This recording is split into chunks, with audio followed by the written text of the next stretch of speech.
If you want to work with high-end clients, you need to be high-end yourself, right? Guess what? Top firms know this. Studio McGee, Corey Damon Jenkins and Associates, and other leading interior designers don't just rely on mood boards and sketches. They use top-tier renderings to bring their visions to life. Because when clients can see the full picture, they say yes faster, with fewer revisions and more confidence. If you're still piecing together inspiration images from samples, hoping clients get it, it's time to level up your presentations. High-quality renderings elevate your brand, streamline your workflow, and help you close better and bigger projects. Want to present like the best in the industry? See why top designers trust Duke Renders. Go to dukerenders.com/Luann to learn more.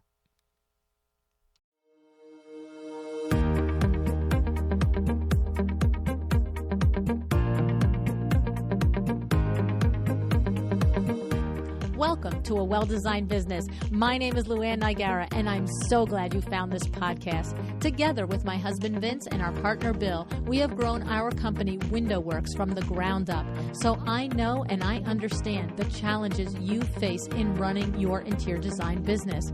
I also know that your talent alone isn't enough to ensure your success. So on this podcast, we talk about strategies and practical steps to help you grow your business. But make no mistake about it, we have our share of fun here too, mixed in with those aha moments that I love so much. This isn't fluff. Nobody has time for that. Whether you are a new interior designer or a seasoned designer, I am here to help you create and to manage the kind of interior design firm that you dream of. It's straight talk and it's action. Are you ready? Let's get started. Hi, welcome to A Well-Designed Business and another episode of Overheard. If you're new to this series, Overheard is where you get to pull up a chair and drop into a real conversation between me and some of the most thoughtful pros in our industry. The thing about Overheard is we usually take one topic and we talk it through. It's the kind of honest behind-the-scenes talk that almost always happens off mic, at a table somewhere, at a conference. It's about the mindset shifts, the systems, and sometimes the messy middle that turns a creative into a CEO. And today you're going to hear from 4 incredible women who've each worked closely with one of my favorite colleagues, Desi Creswell. You know Desi, she's been on the show several times, and she's a co-author in my book, Volume 2 of A Well-Designed Business, The Power Talk Friday Experts. Her specialty? Helping you get out of overwhelm and into alignment with the role that you are meant to be doing, the role of CEO in your business. And that's what today's conversation is about. Because, you know, being an interior designer rarely happens by accident. In fact, every designer I've ever met has been called to do this work. You love it. You can't not do it. But being a business owner, well, that does often happen by accident. One day you wake up and realize you're not just designing homes, as if there's anything just about doing that, by the way. But instead, you're running payroll, you're managing people, you're fielding invoices and answering 100 questions a day.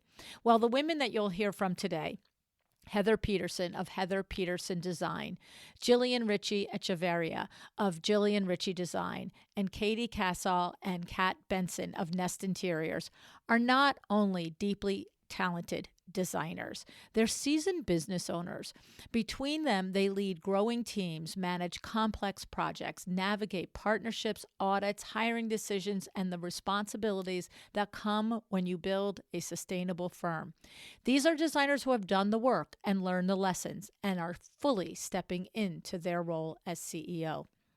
We're going to talk today about learning to let go of control, clarifying roles, embracing systems, and even defining what leadership looks like. Because sometimes it's loud and decisive, and sometimes it's quiet and steady. And as always, there's no sugarcoating, right? Just real insight from colleagues who have done the work. We also dig into hiring, delegation, and team building. And if you're ready to build your own exceptional team, you need to check out my hiring toolkit bundle at luannigara.com/store. It is your comprehensive resource for hiring success, how to craft compelling job posting, ask the right interview questions, and create a thorough evaluation process. Developed in tandem with my cousin Eileen Hahn, who has more than 40 years of consultancy experience in building extraordinary teams. So whether you're growing from 1 to 3 or from 3 and beyond, the toolkits give you the structure and clarity you need to plan your hiring strategy so that you can invest in your team and your success. All right, let's get to it. Here's Heather, Jillian, Katy, and Kat.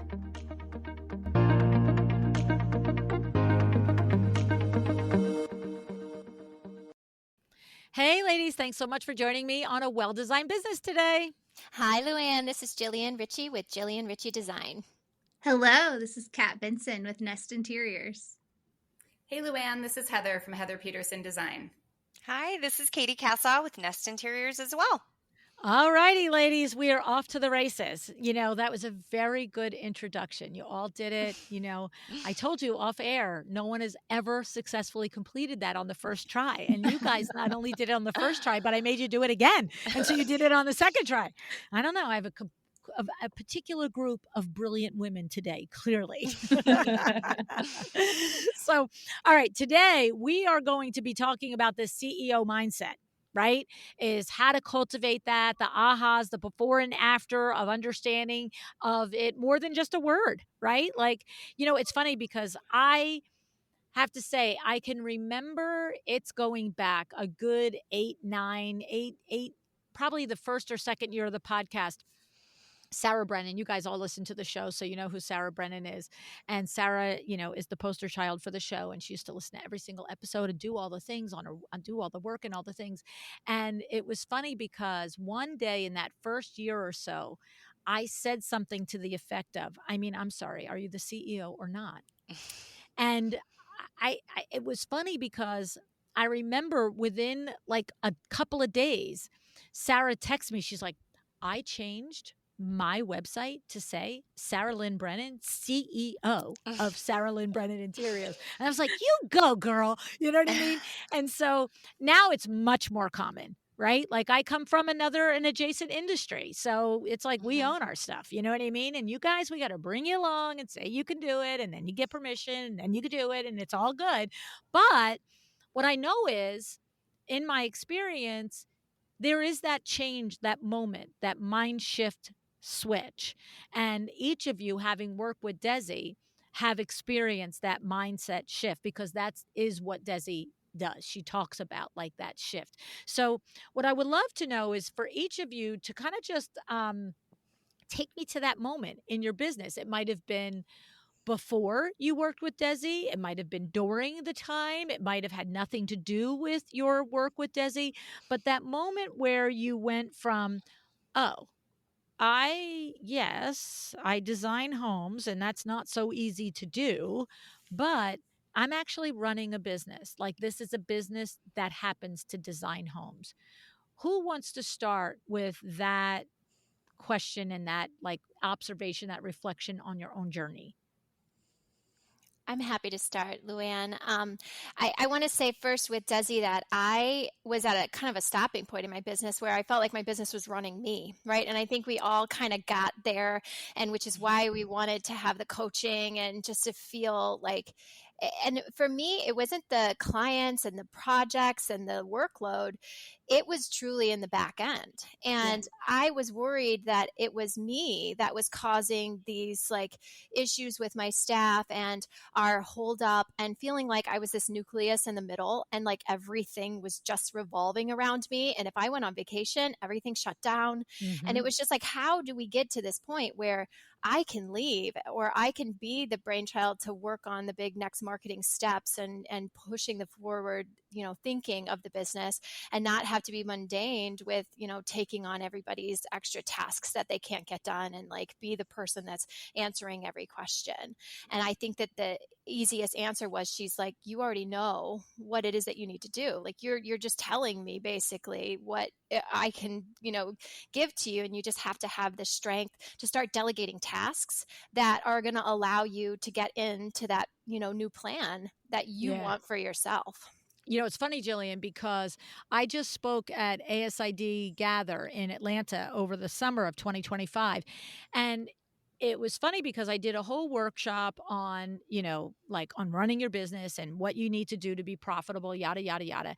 And there was a gentleman that came up to me afterwards and he said, I loved your presentation. You really made me think, yada, yada. He said, and I think if I take it to one sentence, what the last 90 minutes have been is you're saying you're no longer the employee, Mm-hmm. you're the owner, you're the entrepreneur. And, that's what I just heard in what you were saying, Jillian. It's like you're doing Totally. all the things, you're running around, blah, blah, blah. You're quote unquote the CEO, but really are you when nothing can happen without you? Because that's not CEO. CEO is managerial, is supervisory, and the CEO has their responsibilities, but not all the way down to the ground level of what makes the thing stay open, right? Makes the business go. I love that, Jillian. Thank you. How about, Kat or Heather or Katie, who else would like to take us to your moment where it was like, this has got to change, or this is my aha here. Yeah, I'd love to. This is Katy. So we worked with Desi really after the COVID shift of things where life in your home blew up and our business completely changed. We started our business not having business degrees and not really having a plan. And I think we realized after that, okay, we need a plan. And Desi really helped us kind of really dig deep into our roles in our business. And I think we realized just because you can do it all doesn't mean you should. And trust in your team and trust in who you're bringing on to carry those roles and make your business more successful. Like Interesting. Jillian said, we want to be able to work on our business, not always work in our business. And I think that Desi really gave us the confidence to really hone in on that and kind of just trust in our team. So, Okay. yeah. And Kat, as the partner in Nest Interiors, a similar observation or other learnings from it? Very similar observations. I think kind of piggybacking off of Jillian and Katie, both with having that confidence and being a boss, like being Yeah. someone's boss. I think that was something I needed to work on with myself. Just in any business, but especially our business, and just being like, okay, I can delegate. I can tell people what to do. Because I'm burning the candle at both I'm the ends. big cheese now. Yeah. And I'm not comfortable with that. And I'm still Yeah. not. But, Yeah. just this phase of life, we have young children, little kids, we're having babies. Like Katie and I both could not physically be doing everything anymore. And if we wanted our business to succeed and continue, we had to delegate. So it was kind of like, all right, kid, you got to do it. Yeah. Well, Yeah. I love that because, obviously, you guys know I've run a business for 40 plus years, and I can look back over that growth and I can look back over that before and after. It's like, there's the moment where you're like, nobody else can do it as good as me. Yeah. So that's why you don't delegate. Yeah. Then it becomes the moment of, my God, by the time I teach you how to do it, I could just get it done. Yep. Right. But then there becomes the moment of, dang it, nobody's doing the CEO work while I'm over here doing your job. And you just finally get that realization that is critical. The business needs the CEO. And so the CEO, to some extent, we're all expendable. But if it's your business, then you're not the expendable one. But anybody that's doing anything else, just a cold hard fact, is expendable. So teach them what they do, give them their job to do. And also, they're so much happier when you give them the power and the autonomy to do the things that you hired them to do. Right. So, Heather, how about Absolutely. you? What's your observation and your aha in this area? So I will say that I had a similar journey, and I think our industry really rode a wave coming out of COVID.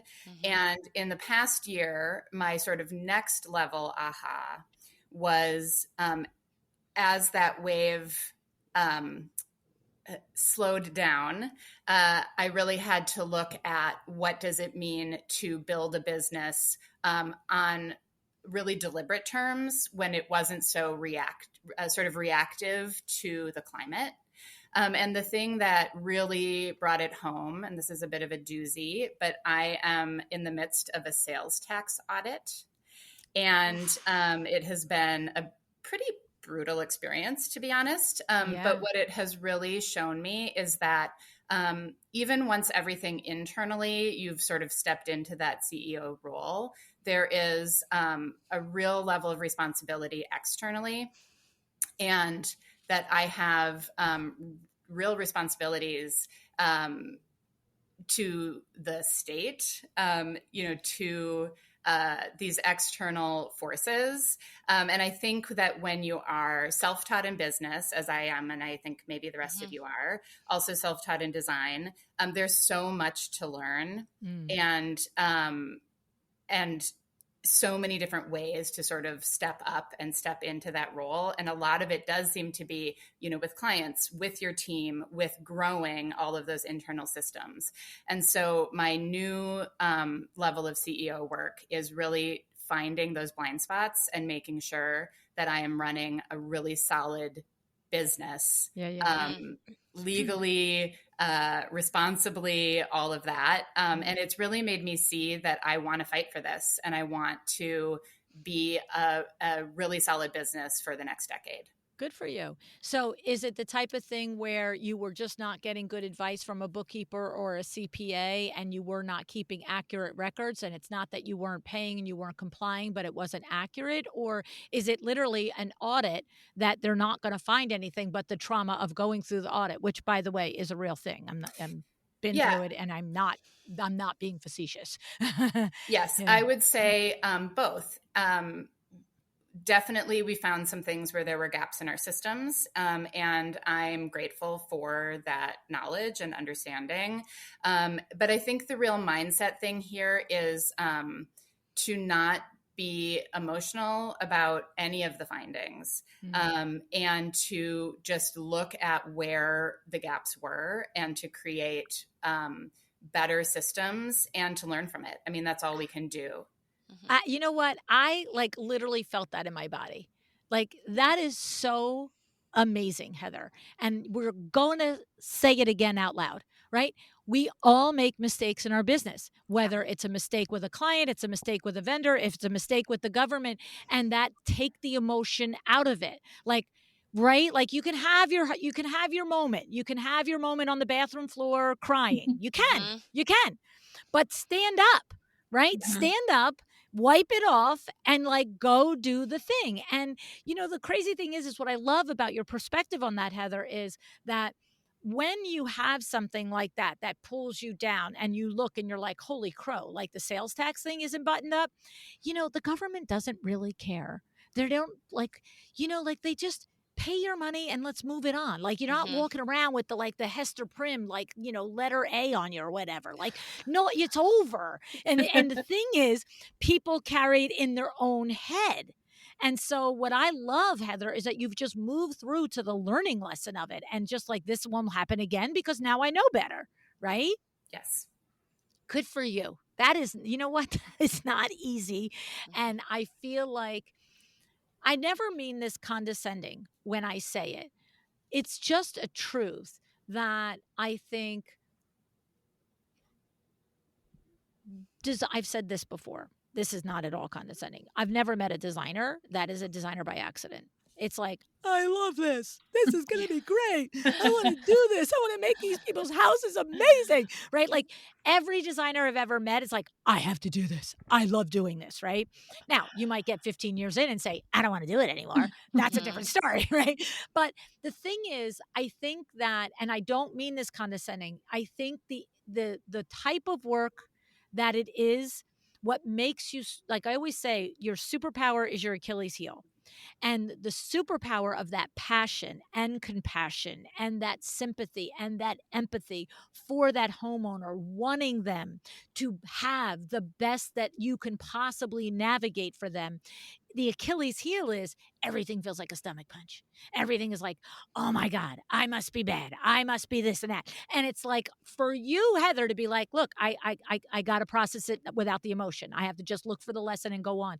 That is not a normal thing in this industry. And so high five to you. So thanks. And I will just say, none of us are designers by accident, but I feel a little bit like a business owner by accident. oh, you're totally, every one of you are business owners by accident, by the Yes. way. Well, let's say 80% of you. And Amen. so Yes. there are Amen. for sure designers who set out to, start an empire. Yeah. I think a lot of us grew, as I did, reactively. Yes. And we work hard every day to learn all the things, but there are so many things to learn. That's right. And That's so right. giving yourself some grace when, you didn't get all the way there in a category is part of it. But it's not easy. It's not easy. And I really, really, somebody listening might be going through something right now, a big quote unquote failure. And, only processing it as a failure as opposed to as a lesson that you just stand up, you wipe it off, you do it better the next time. The slate is clean, period. There's nobody keeping track on the mistakes in your business.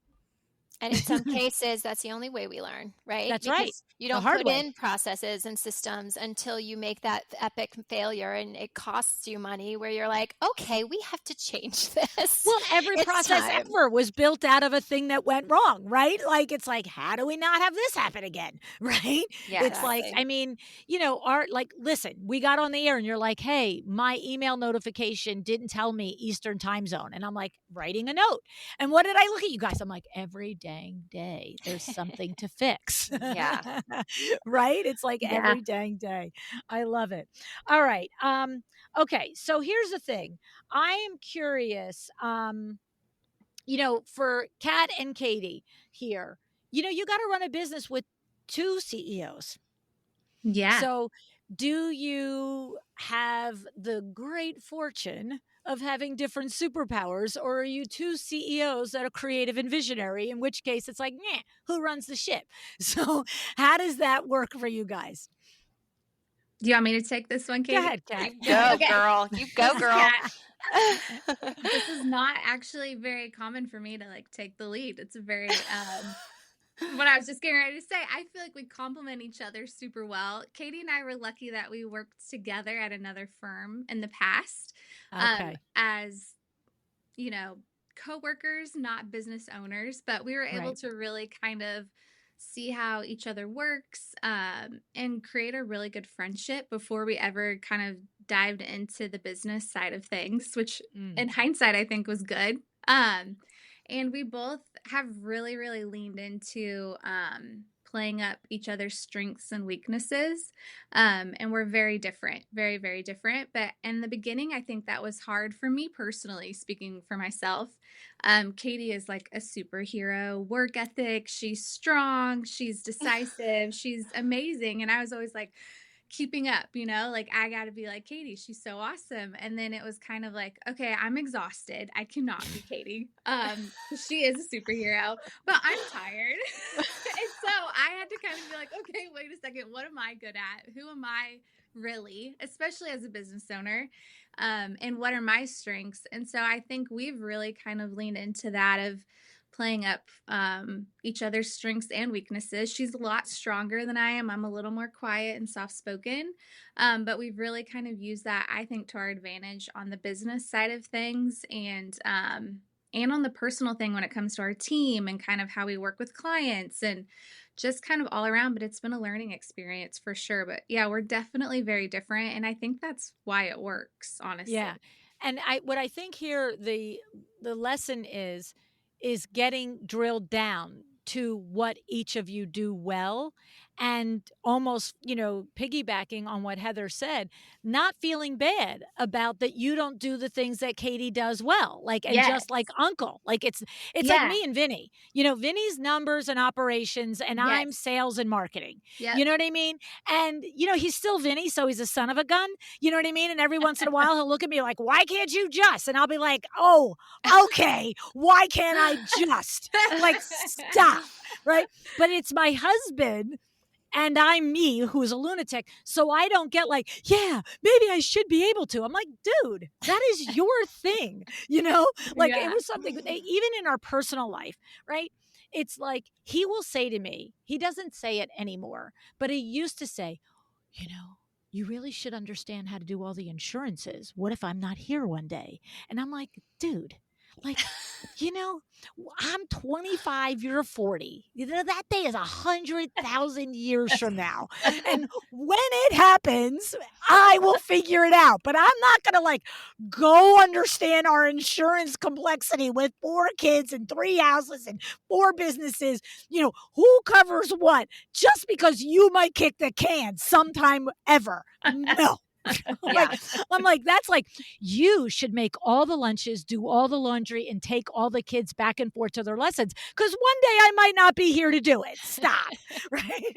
So, He's but probably said hard pass on that. yeah. So the thing is, though, I love that you came to that moment, Kat, because I think it's a telling thing to not judge yourself versus the other person in your world, whether it's your spouse, your business partner, whoever. But it sounds like it took you a minute because you tried to be Katy for a while. It sounds like I did, Yeah. and I still would love to be Katy. I mean, I Yeah. think we all I'd wanna love to be Katy. Kat. She's great. But yeah, well, and I think it wasn't an easy journey, but it was definitely part of our journey and my journey personally of just learning that and leaning into Yeah. who I am and not fighting against it Yeah. so much, and just kind of leaning into it and being like, this is, what I can bring to the table the best that I can, and this is what Katy can bring to the table, and then we kind of make the magic happen. Because you know what it is? I think what it is I think Vin and I, any 2 business partners, could potentially struggle with this, right? Like, why aren't you doing things the way I do it? And why don't you think that's important? And I think it's important. And you don't know how to do this. And I'm the only one who does this. And I'm the only one who does it well, right? Like, that's all what the thing is. Because each of you are carrying a weight, right? Yeah. And it's like there could be the judgment that I have to carry this big weight and you don't. And then what happens is you don't see the weight that the other person is carrying because your blinders don't allow. But I think that was probably what set Vin and I up to be good partners in business, was because, he's from another generation. There wasn't a chance he was like doing school lunches or wiping diapers. Like it's like, that's your thing. You're the girl, you do that. You know what I mean? Like, it's just from a different, he's your father's ages, for crying out loud, right? And so for him, it was a very clear separation of church and state in the house. And so when we would have those moments in the business where he expected me to do something, I'd be like, dude, you don't carry this weight at home. I don't carry this weight here. You don't carry this weight here. Like, it was in the beginning, we were able to do that. Like, oh, these are your rocks. Carry them around, and they stink and they're heavy. But I got rocks too that are heavy, and I'm carrying them. So, but for women partners or any kind of partners that you don't have that personal life that's already mirroring that, it could be tough. So I'm glad that you guys overcame it. Yeah. To speak to that, Luann, this is Katy. Kat, I think after 11 years, Kat and I have realized that we are totally 2 different people. I am very squirrely. You just came to that. Very squirrely. I am like big picture, like throwing ideas around. And Kat's like, whoa. How do we get it done, though? I'm detailed. Right. Let's focus. Like, which is ironic because I'm the only one out of the 2 of us that is technically diagnosed with ADHD. Technically. Of what we were talking about earlier. Technically, I probably should be. Katy. Yeah. Yes. Yeah. Mm-hmm. But see, that just makes you more prepared to manage it because you get therapy and you manage it. The rest of us are just like, whatever. Yeah, she's chill. This is why she's chill, and I am not chill. Yeah. No, I love that. That's awesome. With interior designers, though, I think we all slightly are ADHD, and our jobs, just like the phone calls and the text messages and like dealing with the site work and then getting back to the office and having 17 things in a row that is really out of our control, and we just have to figure it out and jump in. I think it's like great for our personalities. It really is. It really is, because, what's funny is, I was saying you guys off air that like one of my employees like looked at me like 3 years ago. She's like, wait, you're not diagnosed? And I was like, me? I'm ADHD. And so, of course, now the more I read about it, I'm definitely the poster child. And one of the positive attributes, to your point, Jillian, is that in chaos, you think clearly. Mhm. Like, I have known this my entire life. Yeah. There is an emergency. I don't care if there's 8 of us kids and we're 10 years old and somebody fell off a bike and cracked their head. I'm the one who's like, okay, this is what we're going to do. You run to that house, you knock on that door, you do this, you do that. Whether it's all the way to our business, I always say at WindowWorks, I'm the CCO, the chief complaint officer, right? Because there'll be a point where a project or a job or a situation will reach boiling point. And I love Vin, and he's got 1,000 amazing attributes, but he will just get to the point where, like, boom, that is nope. And he will lose his stuff, and he will just be, and I'll be like, okay, how about you just give that to me? And then I literally, I just slice it up in my mind, and I'm like, okay, this is the big point. This is where our leverage is. This is where they're weak. This is where we're strong. Okay, now come at it. And so I think you're right, Jillian, that there are some professions and lanes in any profession that, the superpowers of an ADH brain are real things. It's not a bad thing, like 35 years ago, it was like, oh, you're the kid with ADHD. It's like, now I'm like, my granddaughter, I'm like, where's your cape, girl? I We know, are the right? ADHDers in our house.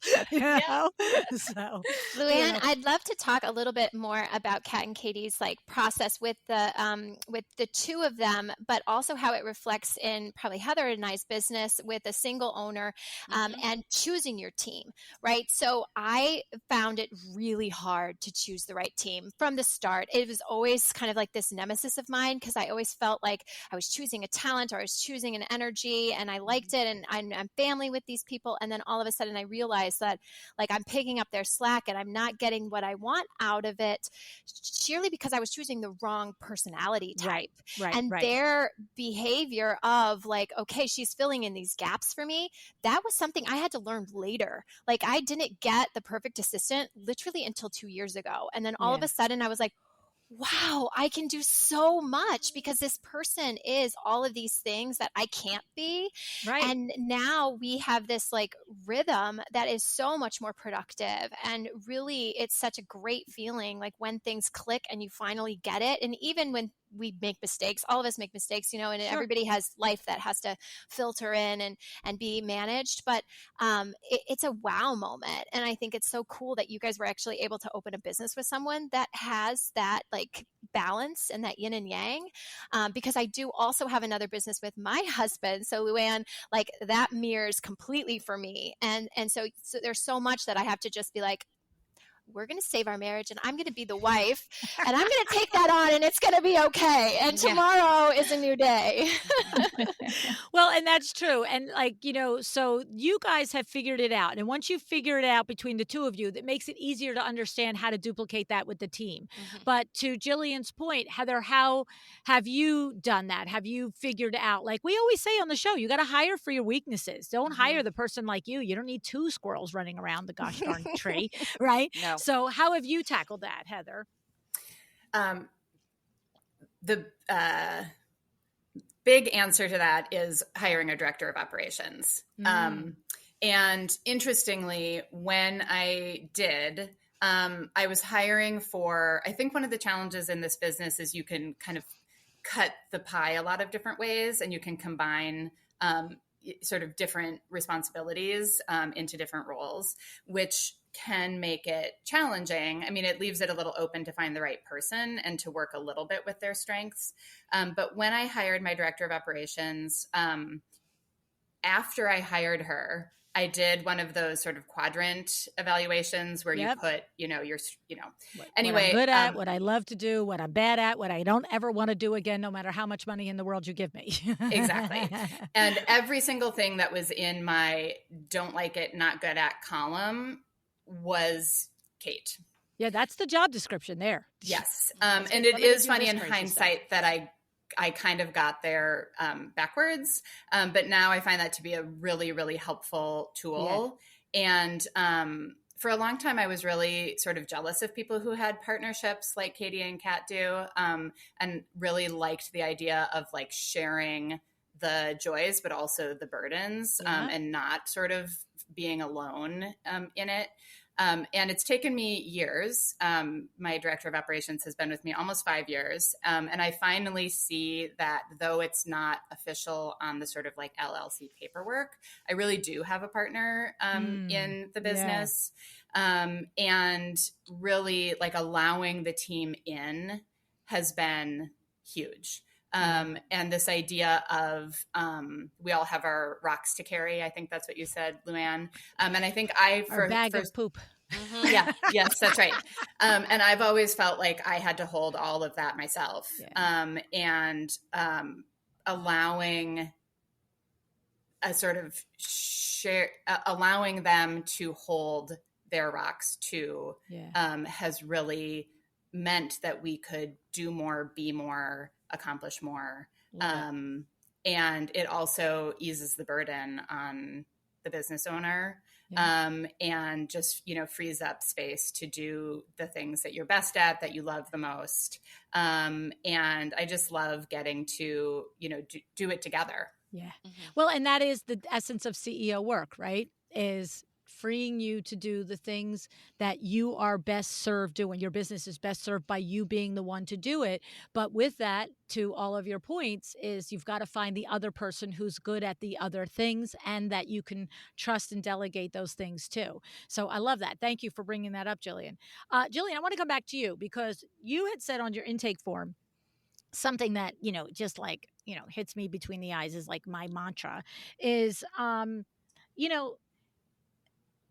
things don't get easier when you avoid the tough conversation. They get harder. And I don't know if any of you have been listening long enough to go back to like the first or second year of the podcast. And I had Lee Cockrell on the show, and I brought him up 1,000 times because I have lived this way. I am the person who will, there's an elephant in this room. Oh, let's just move that big fat thing over to the middle of the room and let's just have a chit chat about it, because I know it makes it harder when you avoid it. But Lee Cockrell, he was the executive vice president for worldwide Disney operations. Okay.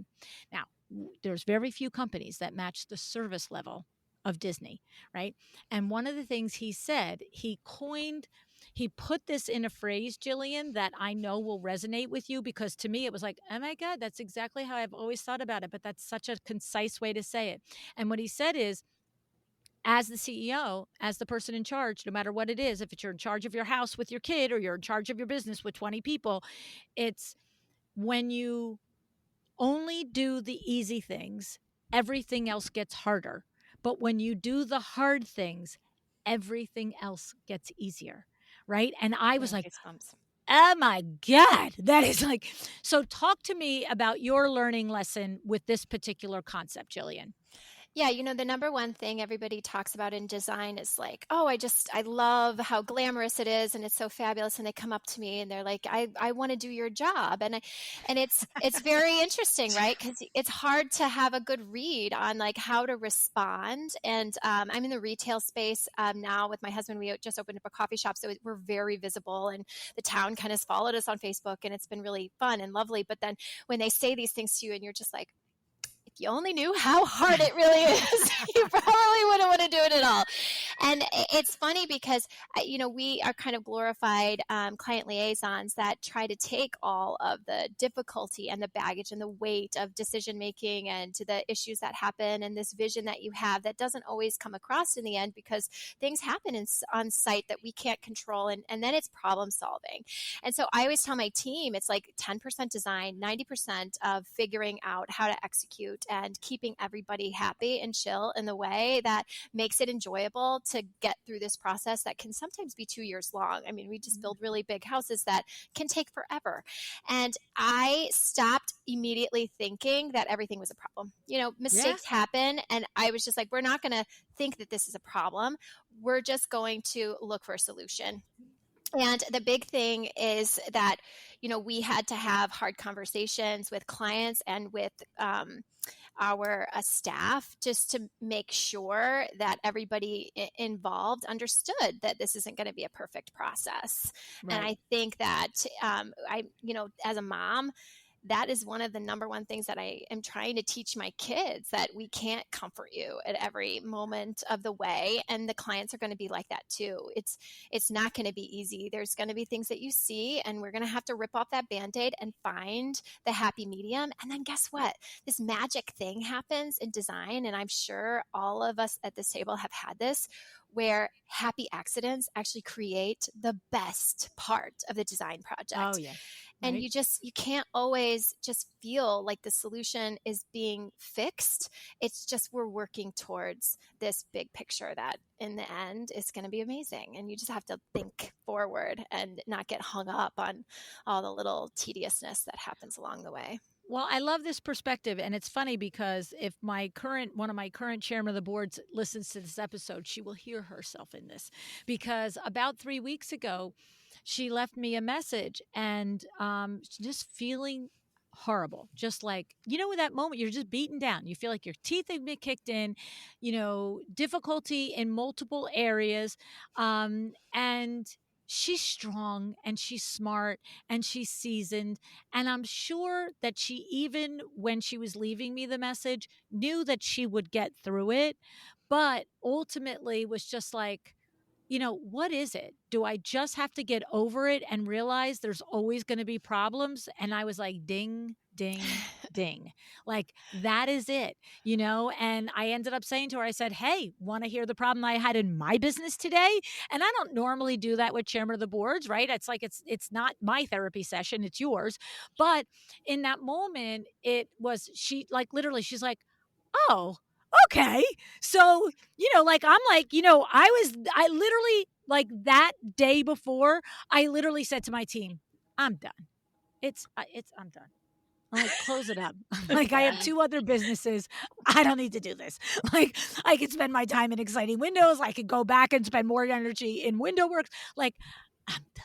And they just look at me. They're like, really? I'm like, no, not really. I'm going to stand up again and I'm going to get through it and we're going to figure it out, But it is. And it's like, I think Sandra Funk one time said on the podcast, it's a decision every day. Right. Mm-hmm. And I said that to you guys in Kansas City, right? Kat and Katy, I ended my thing that day. Like, it ain't for sissies. Don't think it's a joyride. And just like you say to all of your clients, it isn't just picking paint and pillows. Guess what? It isn't just picking paint and pillows. It's actually hard work what you do. And getting up and expecting things not to go wrong is, to your point, Jillian, the wrong that's a defeating. You're literally going to be disappointed every day. But it's like, I'm a problem solver. Like, this is what we do. We solve problems today. What are the problems? Oh, there's no problems today? Yay. 1 day out of 365. Let's have a margarita. Like, whatever, right? Awesome. Okay. So I have a question for you, Heather. You talked about in your intake form, the decision to move into a signature style. It seems a little, on surface, a departure, but I'm assuming that it led to more revenue and more profits by having the courage to do that. So talk to me, why did you choose to list that as one of your CEO, learnings of leaning into your signature style, and what did it do for you? So I will say, obviously that is on the creative side of things as opposed to sort of like back-end systems, except that it isn't. And I think that is what is really key. Because I got into this pretty organically for many, many years, like most designers starting out, I said yes to everything. And I really worked hard to channel the clients and I saw an opportunity in each project to learn a new style. And I love a learning curve. So it was exciting. Every project brought something new. But because every project brought kind of everything new, everything was hard. And one thing that I've learned in digging into signature style is that actually when you set up some constraints, you create a lot more space for freedom in other areas. So to be more specific, we did some work as a team where we literally just went through and said, what do we like? What do we want to do all of the time? And I think there are lots of firms who operate that way always. But when you've got a really broad range, I think it can be helpful to sort of like dial into who are we? What do we do? What does it look like? I think it's vulnerable because you're putting yourself out there and saying, this is who I am in a industry that is so visual and so public. And there's a lot of trends and sort of popular ideas out there. And it can be vulnerable to go against them. However, when we built a library that really held all of the things that we do love and that we consider our signature style, our process got more efficient, more fulfilling, and allowing ourselves to do things that we knew worked all the time in certain areas, like let's say, light fixtures that we know always work, meant that there was more creative energy to push something in another part of the design. It has been really great to feel like people are coming to us for what we do and not just how we do it. For a long time, we were really known for our process. People love that we draw them out, that there's sort of education components, all of those things. But it led to me always thinking that people wanted me for what I could do for them, which of course is true. But at the end of the day, we finally also are working for people who want us for what we can do, period, full stop. Love it. So Katy and Kat, you were out at Cosentino, the event hosted by Seasonal Living. Does this sound like your mission, vision, values exploration? Does it sound at all familiar to you? Absolutely. It Right? sounds exactly like that. I Right? think that's one thing we worked on with Desi to kind of piggyback off Heather is really trusting our vision and our brand and who we are. And there's wonderful designers in Kansas City. A lot of them are our friends and we love them, but they are different than Nest and what we bring to people. And I think really understanding our authentic brand and what that means, I think has really helped us. While we don't do a signature style, maybe like Heather does, we do the same components in every project, and that's approachable design, really being able to live on the pieces, and durable materials. Those are things that are just non-negotiable for us.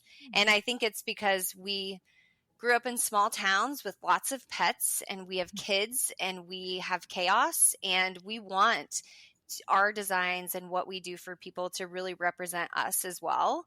And so those are things that we have found just are non-negotiable, and that's our brand, and that's what we provide. And I think if clients come to us looking for something different, we have realized, again, kind of working with Desi, that we can say no if we don't feel like we're going to really jive in the design process. So yeah.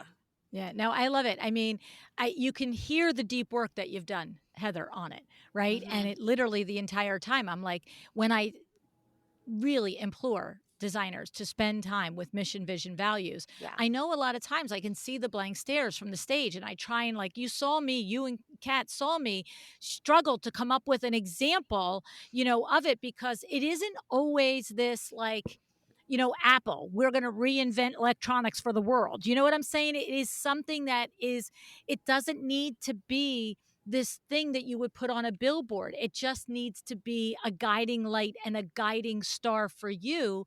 And that's what you've created, Heather, by doing this exercise and really figuring it out. And I love, listen to me, like, I can't design a room the way you do. I love the way you find the crazy things. But like, if I say to my chairman of the boards, once I say it to them 20 times in a year, sweetie, nobody knows the difference between that light and the other light. Just pick a light and move it on. Right? Like, just pick a light. If that light worked in the last 10 houses, it'll work in this house too. Believe me. You know what I mean? Like, the consumer, unless it's the statement piece, to your point, Heather, what I was hearing was, if we know certain elements work, they're going to go in almost all the houses, but that leaves you time for the special, the focal point, the thing that isn't, you're not putting in all the houses, so that like the garden variety human isn't seeing all those layers or seeing the big thing. And what I love about that too, from a practical standpoint, is if you have, I'm not saying it's the same darn light or the same damn sofa, but if it's 5 lights, 7 lights, 10 lights that are your go to, and 10 sofas or 5 sofas, what happens is now you're concentrating your purchases and you're getting better pricing and you're becoming more important to that vendor. Instead of, I bought 40 sofas this year from 40 different vendors and nobody gives a rat's butt about XYZ design firm, because all they see is one $10,000 sofa a year, as opposed to concentrating and becoming, the whole reason we were at Cosentino and that Seasonal Living sponsored that was to get that brand relationship real and human. And, when you become the human face and not just the name of your firm, and, the dollar bills are attached to it, it makes a difference, right? It makes a difference. This is Heather again. I think it's also like we shop a lot of vintage, which is a big part of our signature style. And obviously that's a little less about sort of buying power, but it is about strengthening relationships. So the more that I shop from, my same local vendors, the more they are sourcing to my style. And the more they are letting me know, hey, I got this came something for in, you. This is and coming I've got this in for you, which also leads to, and it leads to efficiency. And also it means that we're outsourcing some of the labor and getting the best stuff. Right. Exactly. So, I would say I'm going to transition now, but before I transition to some of these, big burning questions, the CEO questions, is there anything that anybody wants to share in that, like the back weeds part, the back end part, like Jillian, you started the conversation about hiring the right people and understanding that, uh, understanding, like, one of the things that I often find is that I will be talking with a designer, and usually a typically less seasoned designer, not around the bush, not having had their teeth kicked in yet, and they'll be like, oh, I'm gonna make my first hire, I'm hiring a design assistant. And I'm like, okay, what do you want that design assistant to do? Oh, I need help with answering the inquiries, and I need help with getting the tiles back and forth from the tile shop, and I need help with scheduling my appointments, and I need help. And I'm like, yeah, that's actually an administrative assistant. And you will be much better served if you advertise for an admin assistant, because a design assistant is going to think they're going to design. And you didn't say any designing things in that. Right. And so I think that, we need to, as CEOs, and this is for every business, take very clearly who it is that we need in that seat. What is it that they're going to do, whether you do the quadrant exercise or what. But then, to your point, Jillian, and this is, you're not hiring somebody who you get along with. You need to get along with it. But if you're looking for your personality type, you're going to have, like I said, two of you with squirrely brains. So any final thoughts in employees and team onboarding and understanding that role as the CEO and delineating that I'm, doing something that's good for my business, not necessarily that somebody I'm going to, have coffee and tea with every Saturday on our day off. Thoughts there? It's Jillian here. I have not necessarily thoughts on what to do, but if you are starting out and doing it, one thing that was so helpful is just to create that hierarchy. Put it in a plan. Like don't actually just wait and hire and then hire somebody else when you get, because figuring it out in live time when those people are expecting you to train them and you're supposed to have the answers, like you can't grow. And it was so helpful just to kind of sit down and say that, like, we have to have administrative assistant that can then kind of balloon into director of ops that are doing ordering and doing this. And then it has to, pile on down to the designer. And that designer also needs an assistant because in theory, everybody is going to get to a point where the work is going to get so overloaded. And then what happens? And you have to have that game plan figured out. So that way, when you create these lead positions, then you can start hiring the support staff that's going to keep everybody afloat. Because if you find yourself pigeonholing everything through you and then you get overwhelmed, well, what happens when it goes down the ladder and you're pigeonholing everything to your team and they get overwhelmed? And so I just think it's really good as a designer starting out and creating a hiring plan that you're not looking at the right now, you're looking at that 5-year plan and you're saying to yourself, okay, this is the person I need to hire, and this is next, and this is how it's going to break down. And there's sources out there that help us with this. So take advantage of it. Well, and it's funny because you're recalling to me an exercise that a business coach of mine did with me about 2.5 years ago. And Gustavo, he said to me, he goes, we're going to make the org chart. We're going to make the org chart. So you've got, this, you've got the finance arm, you've got the sales arm, you've got the marketing arm, you got the operations arm. He said, and, I want you to go back and literally list every job that gets done, each of these tracks. And he said, and I want you to put someone's name next to everyone who's doing it. And he said, and there's a point in your business where your name is showing up in all tracks, and maybe your right-hand person's name is showing up in all the tracks. But to your point, Jillian, he's explained to me that ultimately, ideally, someone is going to, depending on how big your company gets, someone is going to own each of these tracks. And technically, there is like the CMO, the COO, the CFO. This is exactly that thing. And he said, so don't worry about now that like Mariali's name is showing up in all 5. Don't worry about that your name is showing up, that Diana's name is showing up. He said, but as to your point, as you hire, you'll start to say, oh, okay, we've got only me doing one thing and Mariali doing one thing in this track, and we've got Diana doing 5 things. So what would it take to get us 2 out of here? Does she need a support person? Like, it helps you figure out where you're going to go. And the other thing that made sense to me when I was visualizing it was like, if you think about like a basketball team, you think about like, an 8th grade basketball coach takes whatever kid shows up and he tries to make a point guard out of one, a forward out of another, right?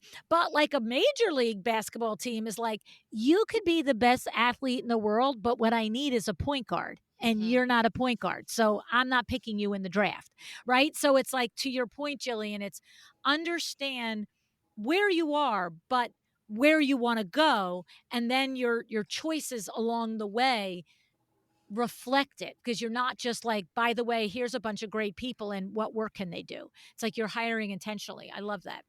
That's awesome. Oh, Heather, go ahead. You have something to add to that? Yeah, I was just going to say that one thing that has really helped us to make sure that people are kind of staying like right butts in seats was when we went to tiered billing. And I know some designers do flat fees, and this wouldn't necessarily apply then, but we do hourly billing, and my rate is different than a senior designer, is different than a design assistant. And it's really clarifying because we are a bunch of helpers who are highly conscientious. Everybody is willing to do anything. And I feel really strongly that like, I'm not above anything, but my billable rate is. Right. And so I should not be returning samples as much as I'm happy to do it. And our director of operations is not billable. And so clarity of sort of like what kind of work should fall under there. She should not be doing billable work. Right. Exactly. Wow. Exactly. So anytime I think like, oh, I'm happy to do that, but I might be like mucking it up by getting in there, then I think like, can I bill the client my rate for this work? And if the answer is no, then like I got to get out of the way. Good for you. I love that. I'm never a big fan of all the different rates, but that clarity is worth it. You have something to add to that, Kat? That was like a aha moment to Oh, me, you had just an like, aha. yeah, Hmm. just in my own head, not necessarily like billing like that, but just in my own head of like, would I bill this, or is this worth my, hourly rate? I think that's such a genius way to think of it and to kind Yeah. of break it down internally. I think that's so smart because Yeah. we're a small team, and we are, like you said, we're big helpers. We're all in. We'll do whatever, help each other out, which I think is great. But I do think there's times when, the business talks and you need to be like, that doesn't make sense for me to be doing that. That's It's yeah. And genius. Katy, you Yeah. wanted to add to that too? Yeah, I mean, I feel like we've evolved over time of what the roles we have in our business. I think after COVID, we panicked and we said we just need to hire all these designers, and that's what we need. And you know we've had some ebbs and flows of what that looks like, but I think we've come to realize that adding a bunch of designers was not the answer. And so we've definitely learned kind of from mistakes of how we've done it, and feeling good with kind of the roles that we have Mm, currently. So yeah. yeah.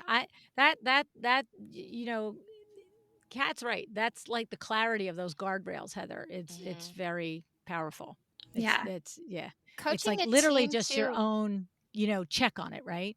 Go ahead, Jillian. Coaching the team too, just about what their time is worth, because I have people all the time that like, oh, I have to go get this sample picked up for our meeting, and I'm like, a messenger is $25. So Yeah. like focus about, recoaching the people that are working for you too, that they're valuing their own time, and Yeah. that they're creating systems in place that it's not left to the last minute, or they have, a plan B execution to ensure that we're getting what we need on time, but they're doing it thoughtfully with the right players and the right price point to save Yeah. everybody time and money. I love it. It's funny. It's not the exact point, but the analogy. It's a complementary point. There was a show that we did 100 years ago with Tori Alexander, and it wasn't that like, do you know like if you should be doing this job or not based on your billable, which that clarity is awesome. But it was that she, as a business owner, is looking, every team member knows their billable hours goal, what it should be per week. And it's depending on your role and what you are. Maybe you have to be 20, maybe you have to be 60, maybe you have to be, not 60, maybe it be 60% or whatever it is. Um, but she looks at it every day. She looks at it every day. And the clarity from her in that podcast episode, and we'll link it in the show notes, was that she's got bills to pay. She's the CEO. And bills only get paid if the billable work is getting done. And she said, but individuals on your team, they have lots of things that they have to do. And she said, there would be times where I would get to a Wednesday, and we're maybe as a company supposed to have logged, I'm just going to pick a number, 40 billable hours by Wednesday morning between all the people. And I would look and we would have 5. And so it's not that people are out at lunch, but they're doing activities that are not billable. And they're not worried about making payroll on Friday, or they're not worried about, paying the insurance on Friday. And so she said, so then I would, when I find that out on Wednesday morning, I walk out and I look at everybody and go, switch to billable. Just like, you have billable work that has to be done, but you individually, Sally, have decided I'm going to do that on Thursday. And Susie has decided I'm going to do it next week because I'm going to do this. And, Mabel is doing, and it's like everybody's in their own box, but they're not really realizing how that contributes to the financial health of that business. That business, you don't get the extra hours back the next week. Her business model runs on X amount of billable hours per week in the combination. All of your businesses do, whether you know it or not, just saying. Okay. And she knows that if you don't make all the billable hours in that week, you don't get an extra whole week the next week to do it. You lose that income. Literally, it's gone. See you, bye. Right. So that's a good companion episode to listen to with all of this conversation. It's a good secondary aha. Love it. Okay, ladies, here's the thing. You can answer any one of the 3 questions, whichever one resonates with you most. What's one thing you used to believe about being a business owner that you now know isn't true? Or what advice would you give to the designer who's stuck still stuck doing it all, but knows something has to change, is feeling that grumbling. Or finish the sentence, I finally felt like a CEO when. So, who wants, and you could take the same sentence, the same question as somebody else, but who wants to start and which question resonates with who? Go ahead, Heather. I will give some advice to a designer who's stuck doing it all, but knows something has to change. This was the thing I really learned the hard way, but there are so many different ways to get the support that you need. It doesn't need to be hiring a full-time person or even a part-time person. There are so many resources out there for support. And I think first you need to figure out which parts of your business don't require you, or where you would benefit most from outside expertise. And then you go find that, whether it is a virtual assistant or a fractional CFO or anything in between. There are lots of non-traditional ways to do it to bolster a small team. I love it. That's exceptional advice, Heather. Thank you. Thank you. Who else has a question that they want to tackle here? I can piggyback on Heather's. This is Jillian, and say, I actually just recently got involved with the Dan Sullivan course, and if you guys aren't familiar, it's really, really interesting, and it was really empowering. I read a lot, and for whatever reason, it's so important, and it resonated to exactly what Heather said, which is the who, not how phenomenon, and it's so important as a business owner that you really do look for the right who's to make sure that you are being supported, but it's mostly because you don't even know who you can be until you have the right team surrounding you and building you up, because you're not great at everything. I'd like to say that I am perfect and I am the best designer in the world, and guess what? I am not. And I think that we all think in our bubble that we can do that job better, because guess what? When we were starting out, we had to do it all, we had to do the drawings. And I can be on a Zoom call with my drawing team, and either one will get stuck, and I'm like, oh, I can still figure this out, and I'm like telling them how to do it virtually, and it's like, okay, wait, this is not your everyday anymore. You don't own this system. You don't work in it. And so don't pretend to be the expert. So it's like, you got it. And then you have to trust. And it's okay that people make mistakes. So you just now need to regear your strength on checking and making sure that there's a balance of that information getting out then to the world. And I think that was a new learning experience for me to now it's not about doing the work. It's about checking to make sure the work is perfect before it gets sent out. Yeah, I love that. And that who can do this for me is I can't remember the name of the book, but is that he wrote a book where he's like, it's called Who Not How by Dan right, Sullivan. Who Not How. And the thing is, the story in that book about the CEO that decided to clean the gutters on his roof, right? Yes, and he fell off. Yeah. Yeah. It's like, I don't want to pay somebody $300 to clean the gutters on my roof because I can do that. But meanwhile, he fell off, broke his back, and then was out of work for 6 months. Oh, okay. Yeah, you're right. You saved $300, pal. Good job for you. Right. Yeah. So I am famous for who, not how. I literally, I'm like, who else can do this? I am happy to offload it. But it is something that I remember my friend Madeline McCrae taught me years ago, way before I heard about Dan's book and read that book. But it is a freeing aha moment when you're just like, who else? And for me, there was a defining moment. I'm not going to go through the story. I've gone through it on the podcast before, but she literally, I was like, no, there's nobody else. I was in the middle of a crisis at a speaking engagement, yada, yada. And I'm like, no, there's nobody else. And she's like, Lou, who else can do this thing? And I'm like, and I looked at her, I'm like, you want to do it? She's like, no, who else? And I'm like, there's nobody else. Here we are. We're in the middle of Chicago. I got no help. And ultimately, she had to ask me that question 5 times. Who, Lou? Who? And finally, I was like, wait a second.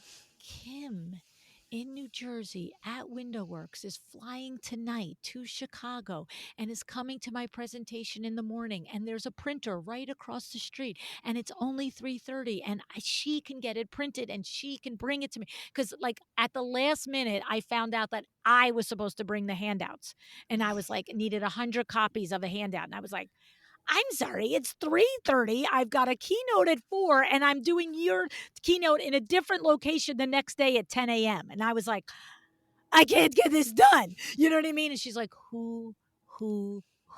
And I was like, ah. So I love that. I love that point. That's a good point. And it's failed too, right? Like, Yes, right. so sometimes you pick a who and it's not the right who, and you have to be like, okay, we're just going to find some other way to do it. And it's okay too. And sometimes, like, and I say this in design just with clients too, but it's very true in the business of hiring and letting people go. Sometimes our best jobs are the ones we didn't take. And it's, you just kind of figure it out along the way. Definitely, definitely. Okay, Katy and Kat, which question do you guys want to tackle, each of you? I think for me, definitely some advice would be to streamline your processes. That was something that we've really learned over time. We use Asana and really have a step-by-step approach of exactly what our process is. Time is money. So I feel like anything that you can streamline and make easier in terms of responses or how you want to approach each project, I think will really help kind of streamline everything in your business.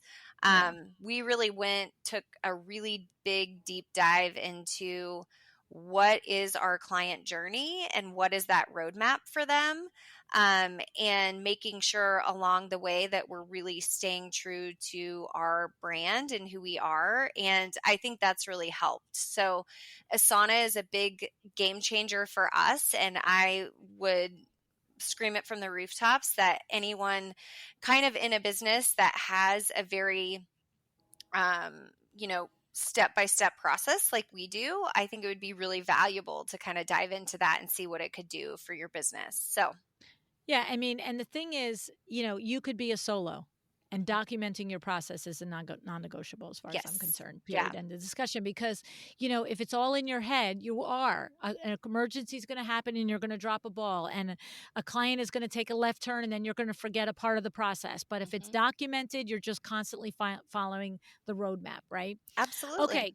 Kat, are you answering the same question, advice for another designer? Oh, okay. We got a different one. I mean, I was going to, but I got to take the other one. I feel like it's left out.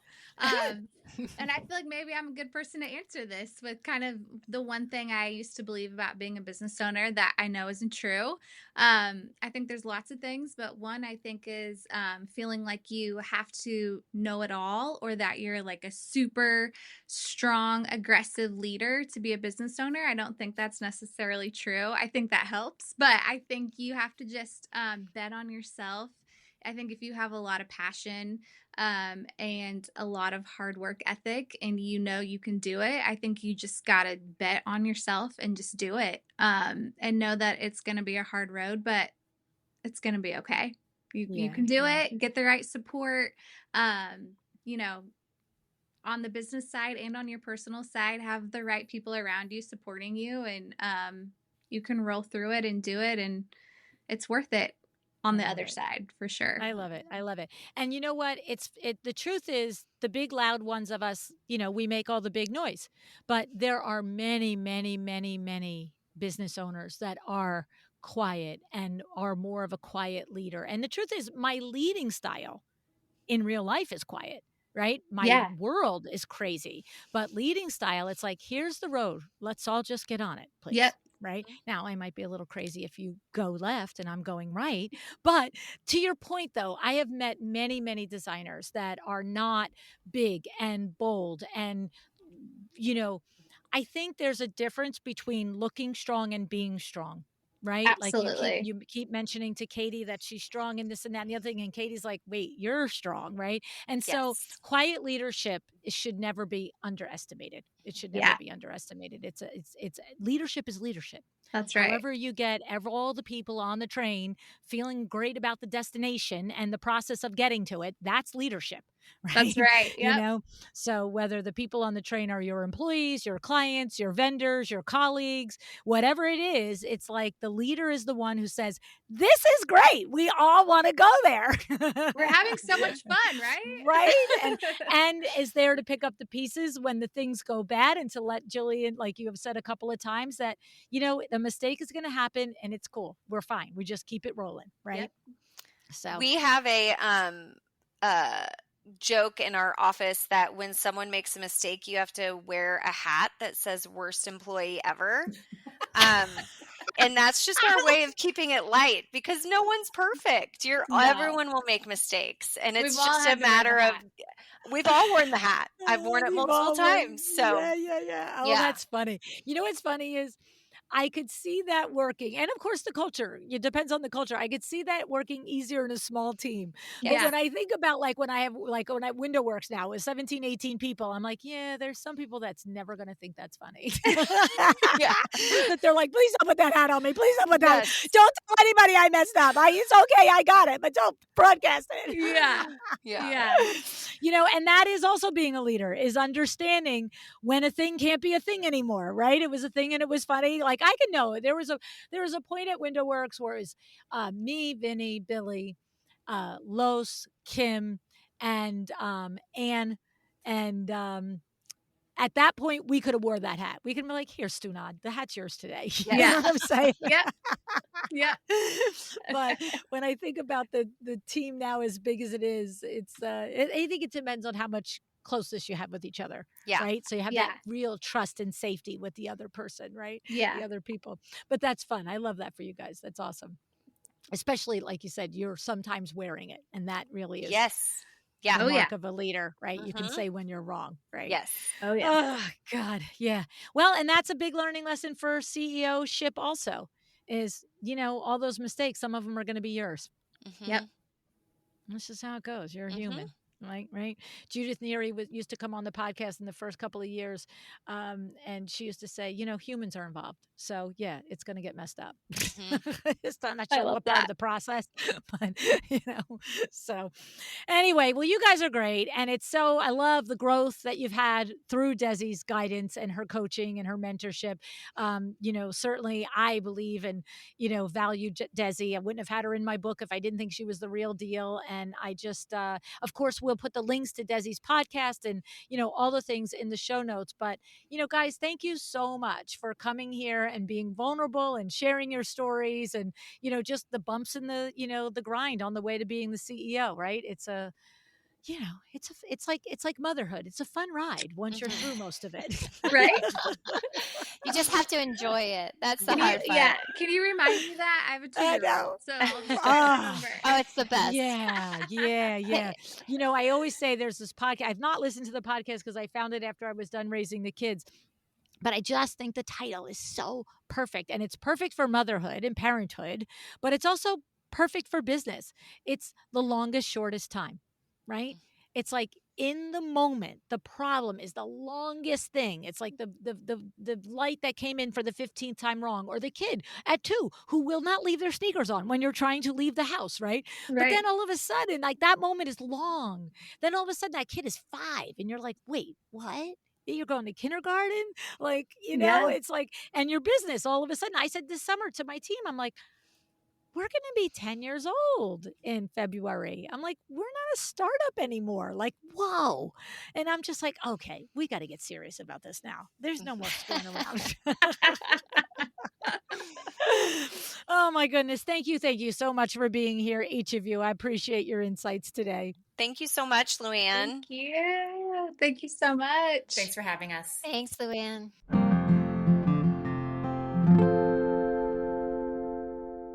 You know, every time I record one of these Overheard episodes, I'm reminded why I love them so much. It's not that we just get to listen to talented, smart pros talking about how they've grown. It's that we get to hear the truth of it, right? The real ongoing in the weeds processes, whether it's harnessing creativity, hiring a team, or stepping into leadership. Now, before I get to the takeaways, I want to take a moment to thank our newest sponsor to the show, June Laloy. If you're already familiar with Laloy Rugs, you know they've been in the trade business for more than 20 years with a genuine focus on personalized service and great design. June Laloy comes from the same family and builds on that expertise, but they've expanded into total home furnishings, including everything from furniture and rugs to lighting and wall art, all curated with quality and value in mind. They also have some really great collaborations with industry favorites like Heidi Collier and Drew Michael Scott of Lone Fox. If you're a trade member, you get access to exclusive pricing and dedicated service, which makes the whole process super easy. You can learn more and apply for your trade account at junelaloy.com/trade. That's JOONLOLOI.com/trade. All right. Leadership sometimes sneaks up on you, right? You started out as a creative, wanting to create beautiful spaces, and suddenly you're running a full operation without ever having been taught how to run a business, right? So let's walk through some of the insights that we can't let go of and we shouldn't lose sight of. Grab a pen and paper because I've got some action items for you. Heather Peterson reminded us that leadership evolves. She shared how, even after years in business, a sales tax audit forced her to see her company through a new lens, not as a creative, but as the steward of a business with real responsibilities. What I love most is that she didn't spiral. She chose to see it as data, not drama. She asked, what can I learn from this? And then she put systems in place so it wouldn't happen again. That is exceptional CEO thinking, my friends. And yay you, Heather. So, action item number 1 for you. If you've been avoiding a part of your business that scares you, maybe it's your books, your contracts, your taxes, pick one thing this week and look it square in the face. Not with emotion, but with curiosity. Ask, what's one process I can tighten up now? What's one thing I can do to feel better about this, to face this? Then do it. It's not about doing it perfectly. It's about doing it. It's about leading responsibly, right? Even if you have to put on the worst employee cap, like you're the worst person ever to do this. But you know what? Do it, all right? You'll learn something from it.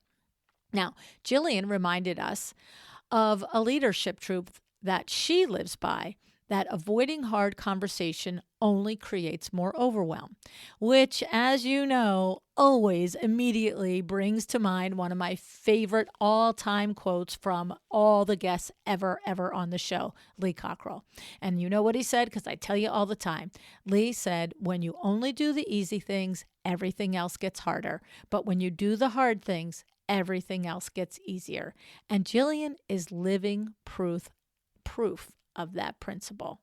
I love it. Now, here's number 2 on your action list. Think about one hard conversation you've been avoiding. Maybe it's resetting a client expectation with that client, right? Maybe it's a team member who isn't a right fit. Maybe it's admitting that you're undercharging and it's time to raise your fees. Whatever it is, make the decision today to have that conversation this week. You'll breathe easier the second you do. I promise you, right? All of the rent in your space by holding all the agita about that conversation, which you're going to have anyway, or you're going to have a lot of trouble on the way to it. Once you have it, it's done. Your head is now rent-free, okay? Now, Katy and Kat, who I'm so excited that I met last September in Kansas City at the seasonal living event at Casantino, they taught us about confidence and collaboration. I loved hearing how they've learned to embrace their differences as partners. One is more fast-paced and big picture. The other's more grounded and detailed. I wonder who else that sounds like. Being the Vin Man, you think? Okay. And how they also talked about and how that balance has made their business stronger. It's a perfect example of why we can't and should not do it all, right? Sometimes you're lucky to get it in a partner, but otherwise go find it in an employee, right?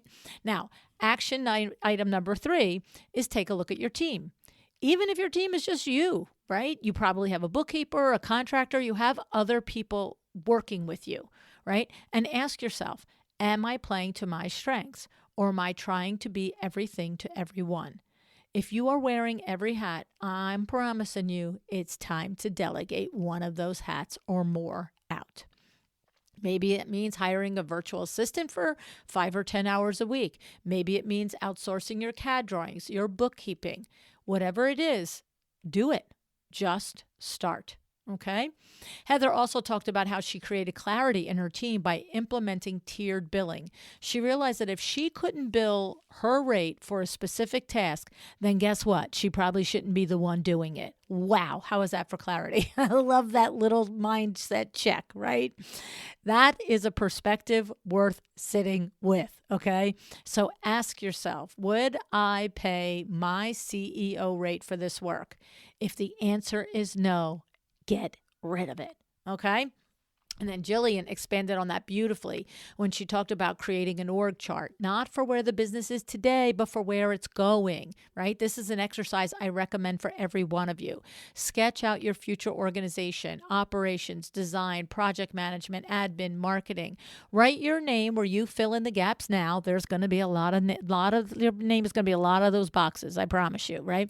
But leave other boxes open for the future. So you're like, I'm doing it. Like, I like to have two versions of this, actually, right? One with the way it exists now, but one with the ones that I'm going to leave open for the future, right? Because it's powerful to visualize what your company will look like when it's fully built out.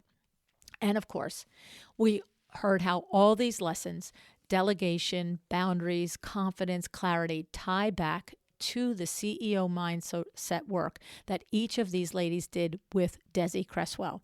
Desi has such a gift for helping us untangle the overwhelm. She asks you the tough questions. What are you tolerating? Right? Listen to that question. What are you tolerating? God bless it. Don't get me started, right? Like it makes you stop, doesn't it? Right? And where are you spending time that doesn't serve your bigger vision? Right? And then what happens is when Desi hits you with these questions and the others that she's got up her sleeve, she then helps you build systems and habits that align your goals with your values, right? It's so powerful, the work that Desi does. And I'm just so thrilled to have come into her orbit and to know that she's out there for you as a resource. So if this resonated with you, go check out DesiCreswell.com. It's DesiCreswell.com. We will also link it in the show notes. Join her newsletter. She has a podcast to listen to as well. Look into her coaching. It's one of the smartest steps you can take toward building a business that supports you instead of draining you. Because at the end of the day, that's what being a CEO is about. It's not about having all of the answers. It's not about being the loudest person in the room. It's about creating space, structure, and clarity for your business to thrive so that you can thrive right along with it. Okay? Heather, Jillian, Katy, and Kat are proof here, right here and now, that the mindset shift from designer to CEO isn't just possible, it's actually also transformative. Okay? You want that for yourself. I know you do. We all do, right? It's right there. You can do it. So, ladies, thank you so much for being here with me today. I really do appreciate that. And before you leave me today, if you are on my email list, you already know this, but if you're not, you need to know it. Lou University Prereqs for Success is back on the calendar, and it's going to be even better than it ever has been before. New format, lots of takeaways, lots of information. This is a live virtual event with me this February 17th, 2026 from 1 p.m. Eastern to 2:30 p.m. Eastern. It's free, okay? If you are like most of us, you're not struggling because you're unskilled. You struggle because you take the next wrong step in your business as a CEO, just like we learned from these ladies. Understanding this is the critical difference to your success. It's not a nice to have. So Lou University Prereqs for Success exists to address this. What is the next step? In one focused session, you will get the help that you need to identify the symptoms showing up in your business, understand what those symptoms mean, and then see which Lu Yu course or level or track will create the biggest impact for you now. All of the Lu Yu instructors will be live in the chat, helping you determine fit, not selling to you, not teaching to you, just helping you see where you have a gap and what the fix is in that gap. So if you want to stop guessing and start choosing strategically, join me and my instructors live February 17th, 2026. And by the way, we have absurd bonuses for attending live. We are really, really, really sweetening the pot. So go get on my email list so that you get all the details. Go to luannigara.com. I'm sure there's somewhere you can click on to say, get on the email list. All right. Usually we'll have something like this also linked in my link tree in Instagram.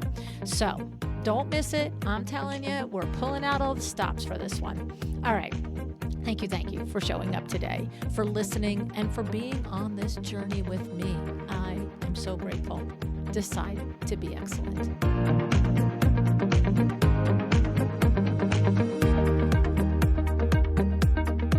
Thank you for joining me today. This podcast is a production of Luann Nigara, Inc. If you want to know more about me, my books, or Luann University, go to luannigara.com. And if you are interested in having WindowWorks help you with your next window treatment or awning project in the New York, New Jersey metro area, go to windowworksnj.com to learn more. Have an excellent day.